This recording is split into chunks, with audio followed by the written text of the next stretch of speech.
You know what? Can I ask you guys a question?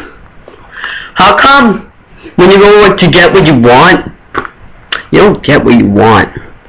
Because as a wrestling fortune champion, I should be getting whatever I want. I mean, think about it.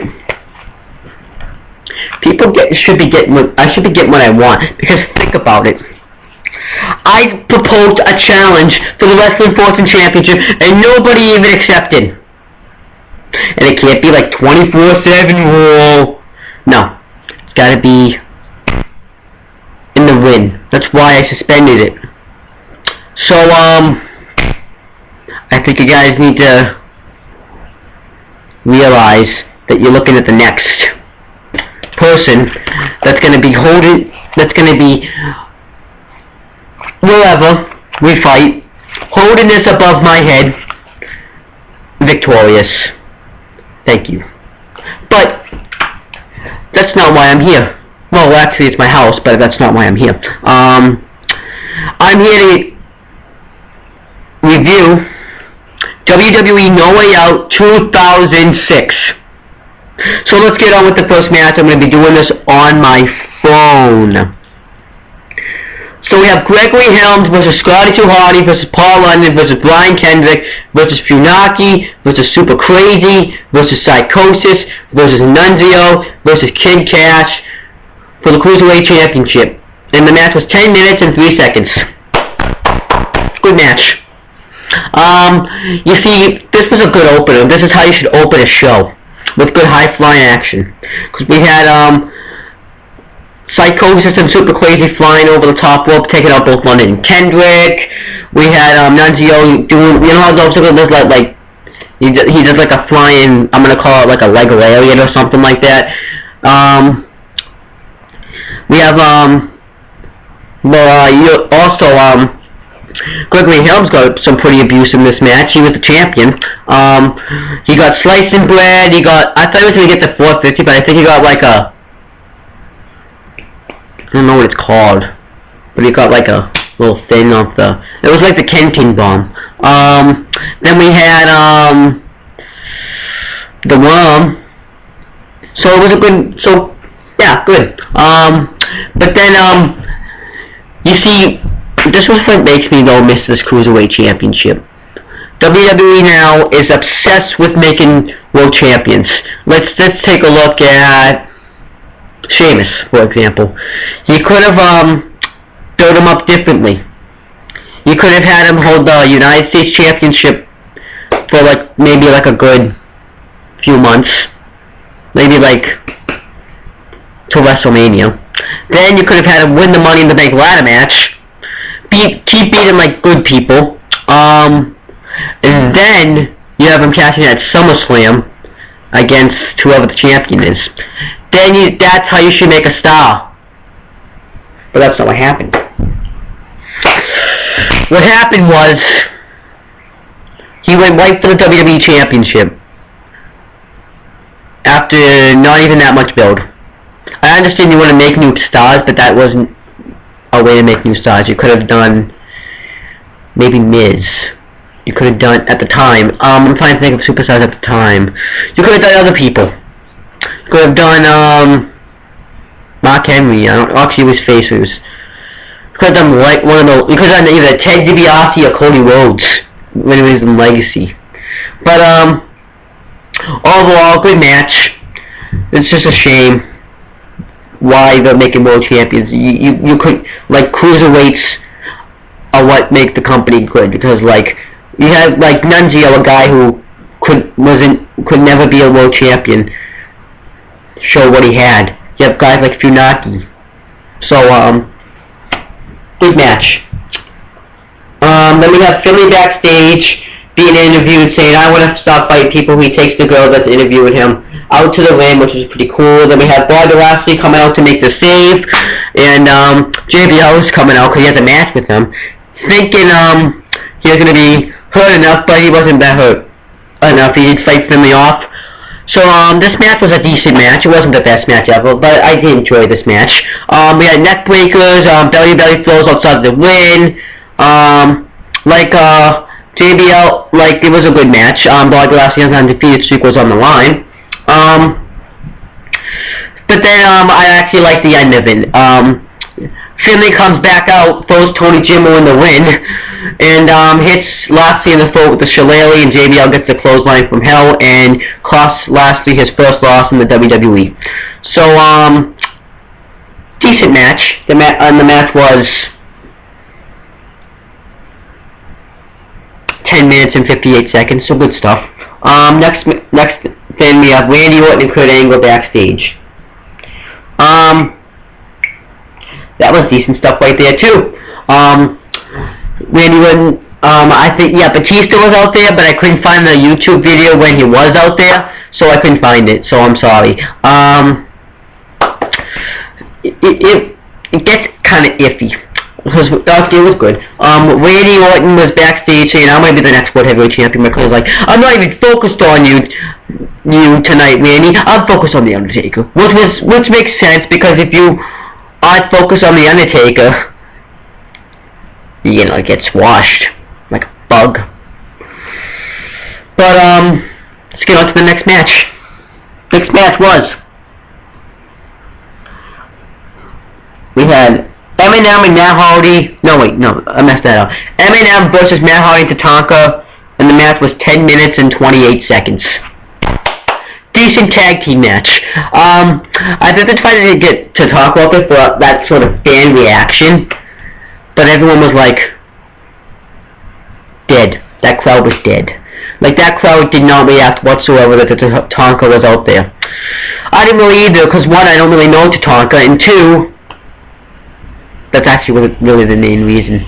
But, decent. It was a good tag team match. Like, at least Eminem was a tag team, but that wasn't really a tag team. But at least they cared about getting tag team matches on the show. Unlike now, well, they're like, well, actually, this is what they did back then too. But they're like, okay, you guys are both going to be a tag team champions. Let's take Santino Marella and Vladimir Kozlov. That was not a good tag team at all. The Keith Slater and Justin Gabriel were, because they were in the Nexus. They had to get like them up. But the match ends with, but there were some good moments in this match, actually, as you mentioned. Eminem goes to do a double suplex, Hardy does a double neck breaker, Matt Hardy does an elbow off the top rope. Like, Matt Hardy made the spots match, and Matt Hardy was, you see, this was back before Matt Hardy screwed himself and did drugs. Like, I know he's gonna fight in Top Rope's promotion, but Matt Hardy screwed himself. Who knows where Matt Hardy would have gone if he didn't do that. In TNA, I don't know where we were going in TNA, but who knows. So good match. Good tag team match. It ends with Tatanka giving Johnny Knight to the Samoan drop. Anyways, I'll call her back later. It ends with her giving Tatanka, no, it ends with Tatanka giving Johnny Knight to the Samoan drop and pins him. So and Matt Hardy takes off his belt saying that he'll want championship gold, which makes sense. Next match. Chris Benoit versus Booker T for the United States Championship. Match was 18 minutes and 13 seconds.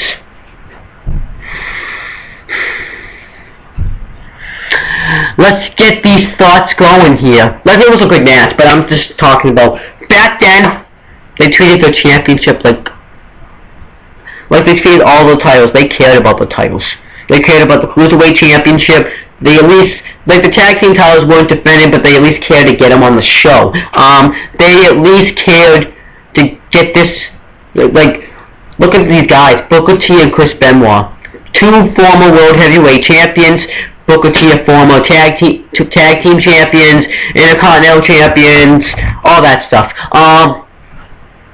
What did I like about this match? Wrestling. It had wrestling. It had build too.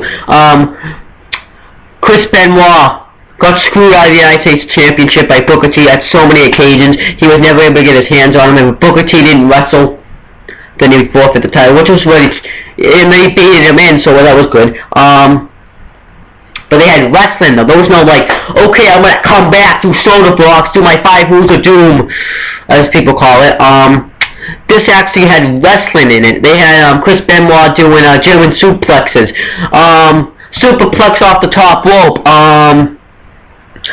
like this, and Booker T doing kicks and throwing him into steel steps, trying anything to do. He tried to get Sharmell in.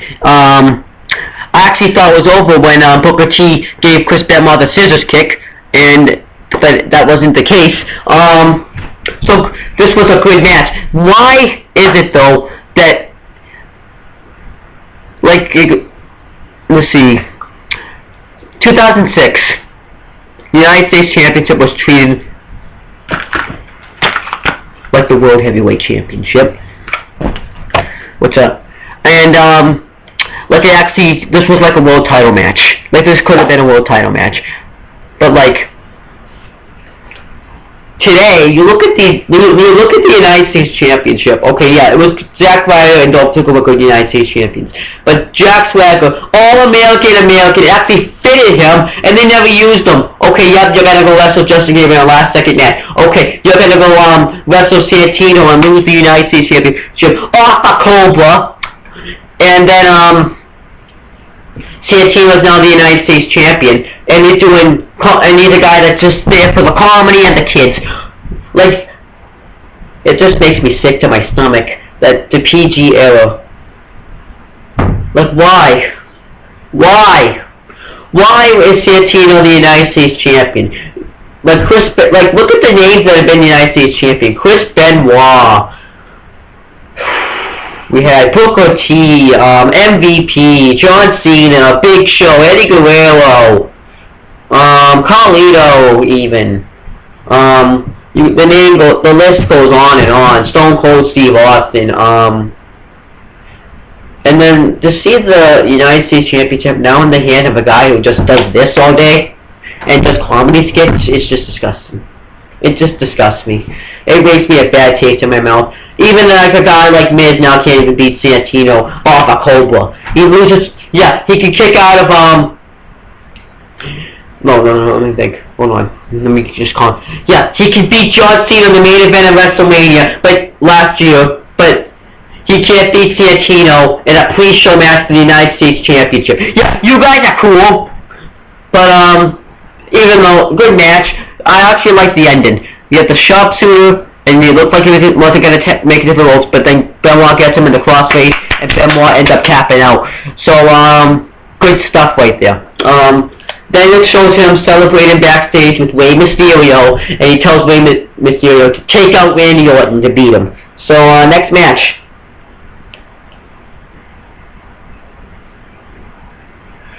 We had Randy Orton versus Rey Mysterio. Winner is the #1 contender to the World Heavyweight Championship at WrestleMania. This was good build as well. Rey Mysterio won the Royal Rumble to go to WrestleMania. I didn't write that down. We had Randy Orton saying that it was a fluke, but then he says, like, this is what I like about, like, look at the company back then. This is what I like. Look at Randy Orton. Good mic skills, good ring skills. Like, he actually had it all. Like Randy Orton. Like, let's take a look at this guy. He actually had the mic skills. Like, he's like when he said, 88 in heaven. No, like, actually, you open up at the light like Eddie's in heaven. 88 in heaven. Eddie's down there in hell. Then that just fueled Rey Mysterio. Like, Randy Orton knew how to make you angry. Mick Foley, he knew how to make him angry. He knew how to make The Undertaker angry. He knew how to make all these guys angry. Why do you think but now, like, if him and Ray had a feud now, one, they're both faces. Yeah, but both faces feud's good sometimes. But, like, if Randy Orton and Ray Bailey had a feud now, no, Randy Orton and Rey Mysterio, if they had this right now, it would have been terrible. I'm like, I should have won the Royal Rumble. Let's have a match. And the winner goes on to face, I'm just going to use Sheamus, to face either Sheamus or the Grove Ziggler at WrestleMania.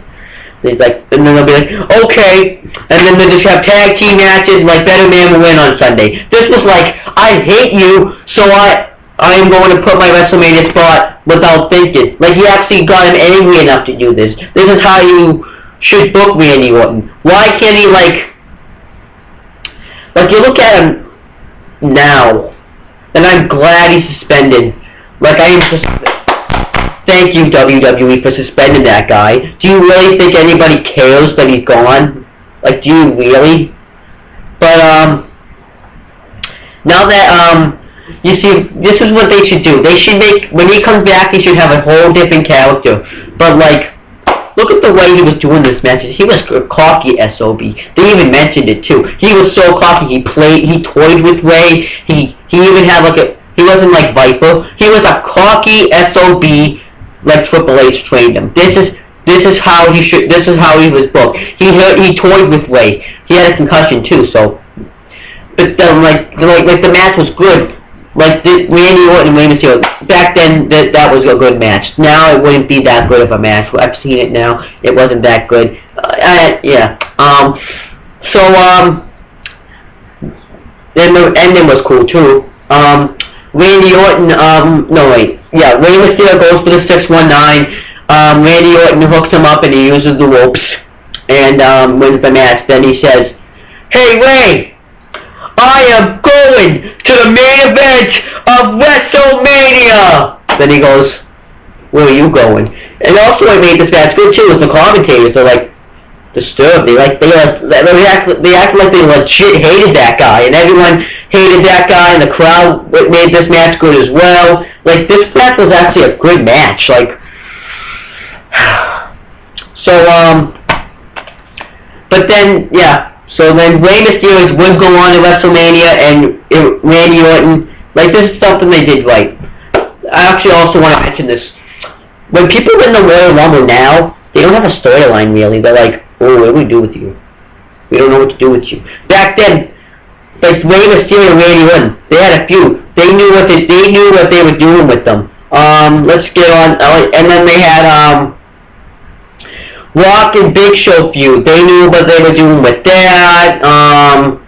Austin won the Rumble. They did like a little thing, but it wasn't really anything special.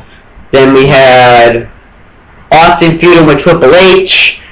Then we had Benoit wasn't there because it was a SmackDown pay-per-view.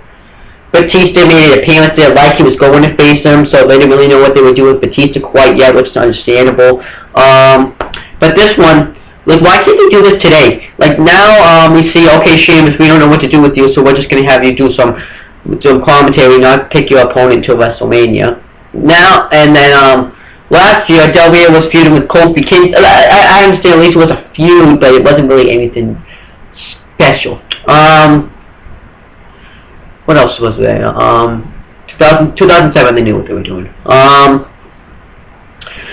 So great match. So I just wanted to throw that out there. Now we move on to the main event. Main event.